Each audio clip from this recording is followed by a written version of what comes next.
Before we get into any real code, I really want to prepare your minds for what we're going to be learning, why we're going to be learning this stuff, and really I think it also is going to help you get an understanding of the engineering decisions that Go made. I always say that if you don't really agree with the engineering decisions of a language, you don't agree with those idioms, probably shouldn't be coding in that language because you're just going to be frustrated.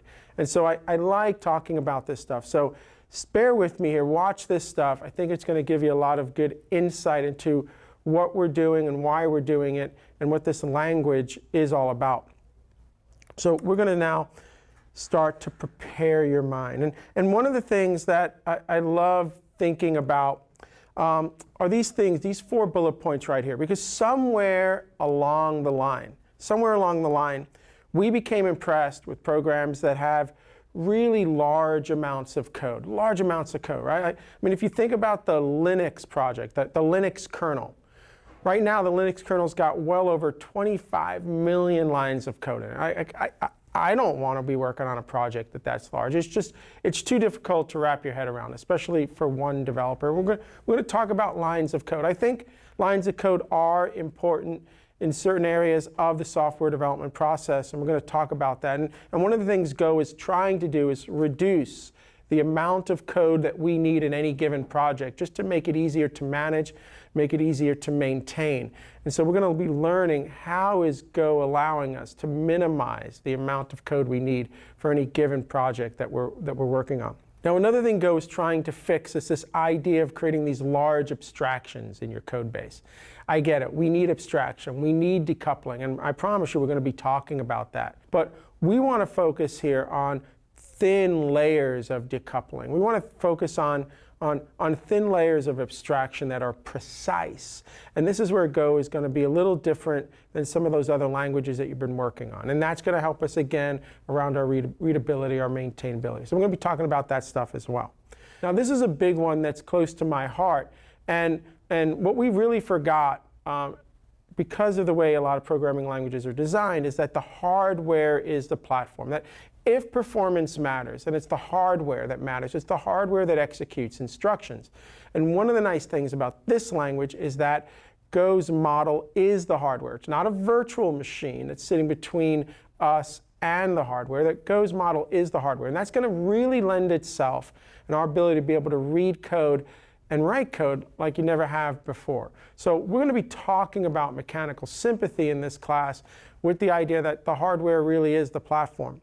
And last, maybe the biggest thing we talk about throughout the entire series here is that we forgot that every decision that we make comes with a cost. For me, engineering is about understanding the cost you're taking for the decisions that you're making. And if you're not really understanding the cost of your decisions, you're not programming, you're hacking. We like to use that word in the industry. And for me, it's a word that says that we don't really know what we're doing. We're just trying to get something done, and that's okay. I mean, there's a lot of times where we've got to prototype and hack things out. The problem isn't hacking in and of itself. The problem is that when we stop from our hack and we don't go back through now and start thinking about the engineering costs of the decisions that we made. So I'm going to be a big proponent of prototyping things first, hacking potentially first, but that's not where it ends. It's just the very beginning of our journey in building production level software. There's 2 other things here as we watch this video that I want us to be prepared for. One of those is that I really want you to start to dive in internally about who you are as a software developer. What are your design philosophies? Do you agree with what Go is saying? Or do you agree with what Go is doing? And there are these 2 ideas around opening your mind here. And the idea is that technology changes quickly, but people's minds change slowly. I want you to think about that, right? Like, our minds change slowly. And I have the job over the next, I don't know what this is going to be, 10, 15, 20 hours, to try to change your mind and move it towards this kind of union around the way Go thinks, the engineering around Go. Because it's easy to adopt new technology, but it's hard to adopt new ways of thinking. And in some cases, the costs that you're taking today in other languages don't cost us so much in Go, But it's also the reverse. The things that don't cost you in other languages cost you pretty heavy here.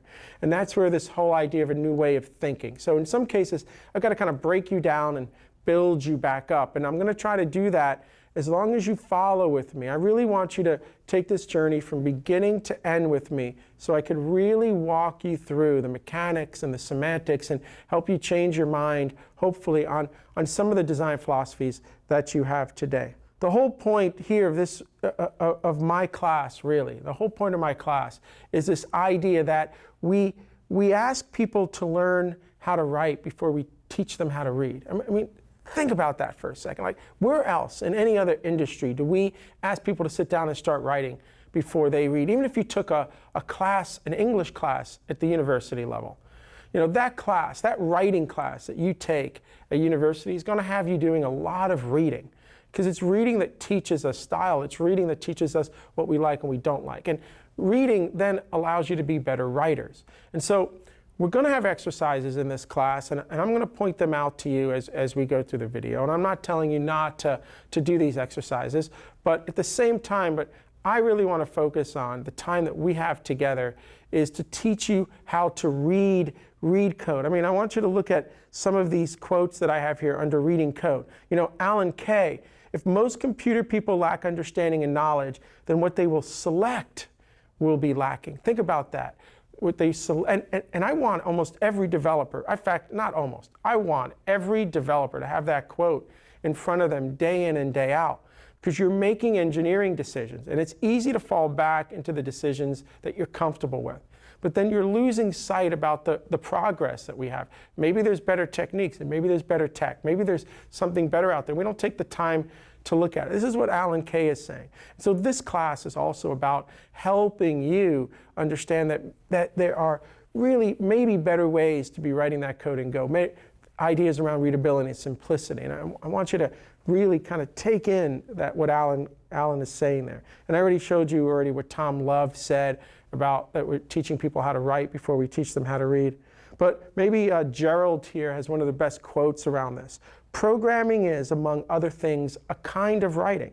And one way to learn how to write, right? One way to learn writing is to write, but in other forms, it's also about reading. I mean, look at what Gerard is saying there, right? And when we read examples of good and bad, that facilitates learning. And so that's what we're going to be doing. I'm going to be showing you code. We're going to be reading a lot of code. We're going to be learning how to find those smells in the code, and not just find them, but be able to articulate what it is that we don't like about that.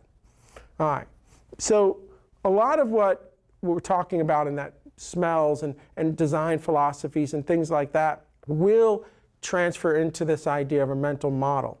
But we know we're really at a point today. We're at a point today in the industry where legacy code is really going to be a serious problem. Go knows this. The engineers around Go know this. And there's some great quotes here. You know, Peter, I love this quote. There are two kinds of software projects, those that fail and those that turn into legacy horrors. And what is he talking about? He's talking about projects fail when they don't get into production, right? We are being paid to put code in production. That's where we're solving our problems. Whatever our production environment is, that's what we're getting paid to do. So if a project doesn't get into production, it's failed. But if a project does get into production and we're not able to maintain it anymore, well, that's the legacy horror that we're talking about. And if you think about it right now, we've got systems today running on AS400s, mainframes, that are all written in COBOL. And if you think about that even more, you know, the developers who are maintaining these systems today, they're about 65 years or older. They're all retiring. We have a real legacy crisis right now that's about to hit our industry pretty hard. And I love finding that 25-year-old in the room, because I'm always like, hey, if you want to really get rich over the next 10 years, don't learn Go, learn COBOL, right? Because that's where the money's going to be. We're going to need these COBOL developers. But this is a serious thing. I don't want us as an industry writing code anymore that can't be maintained, right? Because even Chuck Moore just said that legacy software is an unappreciated problem. It's a serious problem, right? But it's unappreciated. And it's going to be the downfall of our civilization. Like, I don't want Hollywood anymore making movies about asteroids and earthquakes. We need a movie where every legacy system out there, written in COBOL, has now failed, and nobody knows how to deal with it because there isn't a single unit test. Like that's where we're at, okay? And I don't want to be building software anymore that puts us in that same situation that we're in today. But again, Gerald here, I think, has an interesting quote. And when you think about what he's saying here, right, few programmers would ever contradict that the programs they're writing are going to be maintained by somebody else. I mean, that's what he's saying, right? Think about it, right? If I asked you right now, do you think that the software you're writing today that's in production is going to be maintained by you for the rest of your life? You're going to be like, no, right? Somebody else is going to maintain this. Yet, if you think about it, we don't really architect and design software with that in mind. We don't architect software with the idea that somebody else has got to come in and take this over. And I think one of the things that I've been able to do for the last 30 years is understand that fairly early on and design and architect software that can be maintained. And I want to talk about these things throughout the class as well. I've got some production level software today that's 20 years old, still in production being maintained. Some that's a decade, again, still being maintained. And every once in a while when I meet a developer on those projects, they thank me. They're like, Bill, thank you for building something that's been able to be maintained over this long haul. And it's because I knew early on that this wasn't a project that I wanted to kind of live and then die on. I wanted to be able to move on. And we want to talk about how we also do that throughout this class. But I think Sarah May says something really interesting here. And she says, we think awful code is written by awful devs, but in reality, it's written by reasonable devs under awful circumstances. And I think it's incredibly important to understand this because I'm sure all of us have looked at a code base or a function of some piece of code and was just like, what drugs was the developer on when they wrote this, right? And why are they not sharing them with us? Because it must have been good stuff, right? I know, we're laughing a little bit about that. But what we have to understand a lot of times as well is you might look at a piece of code that doesn't look right anymore. It smells bad, but you don't understand the constraints that the developer was on. You don't understand sometimes even the systems that software was written on that have now been ported to other systems that don't have those same constraints. So we all have to be very tolerant about that legacy code we're looking at and not judge people, but take for face value that this engineer had to make this decision for some reason, and we're going to either improve that code or at least be able to maintain it and keep that consistency. But we're all really moving towards, what I'm really trying to move towards is the idea of a mental model. And I'm going to be big, and you're going to hear me talk about mental models quite a bit in this class. Because if you can't maintain a mental model of your code base, you're not going to be able to debug it, you're not going to be able to grow it, you're not going to be able to have a team around it. Mental models are so important. And Tom Love, who loves numbers, he works on very big projects with the Department of Defense. He said this one time. He said, let's imagine a project is going to end up with 1 million lines of code or more. Right? He says that in the United States, the probability of that project being successful is about 50%. I mean, think about it. He's saying once a project gets to 1 million lines of code or more, the chance of this project not faltering, not being able to be maintained anymore, kind of failing, right, turning into legacy, is about 50%. And why is Tom saying this? Well, let's go back to lines of code for a little bit. I know a lot of developers who don't want to look at that line of code number, but I think there's some important aspects of it. And one of the things that Tom kind of discovered is that if you look at a ream of copy paper, so you've all held a ream of copy paper before. Now, Tom says that's 10,000 lines of code, like 10,000 lines of code in a ream of copy paper. And he said that the average developer cannot maintain really more of a mental model beyond that 10,000 lines of code. And we're not talking about memorizing every line of code in that ream. What he's saying is if you know how that code works, you know the workflow of that code, you know where things are. If I asked you where something was, you'd be able to find it very, very quickly. And he says once you get above 10,000 lines of code, it becomes a very difficult task for any individual developer. And so what we could identify just based on the 10,000 line number is the health of a project and the health of a team. I mean, once your project gets beyond 10,000 lines of code, what we're saying is we really need a second teammate on that code, right? And Go is also trying to help with this, right? I'm not saying that Go is going to try to stretch the 10,000 mental model number, no.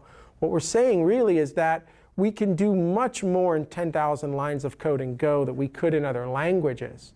right? So we don't necessarily have to grow our teams as fast, but with other ideas around packaging in this, we could have large projects and large teams and be able to maintain it. So Go is very focused on this idea that if we can reduce the number of lines of code, we can have better success overall with the projects that we're building. If you look at these two quotes from Brian Kernighan, Brian says that the hardest bugs are when our mental model of the situation is just wrong because you can't see the problem at all.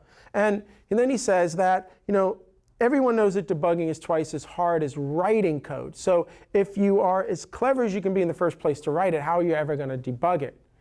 And he's absolutely right. And one of the things that I think as an industry we've kind of hurt ourselves with is debuggers. We've become developers that rely so much on the debugger.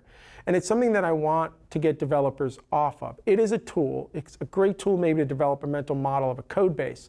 But if you're dependent on your debugger to always find problems, you're not making sure your mental models of the code base are clean. You're not making sure that you really understand how things work. Because debuggers don't remove bugs, they just run them in slow motion, right? And we can't have this. Remember, if there's a problem in production, you're going to be going after your logs, your mental models of your code base, and how things work. And so what I want to do is make sure that when you turn that debugger on, it's your last resort, that you've validated that your logs are not helping. You've validated your mental models are not working, and now we got to jump in the debugger. But I promise you that if you need the debugger, we've got some bigger problems. We're not just going to band-aid this thing. We're going to try to figure out where did our mental model of this code base break down? Where did our logs kind of break down to not help us? Because you're not going to detach a debugger in production. You're going to have your logs, you're going to have your mental model of your code base, and that has to be working for you during development.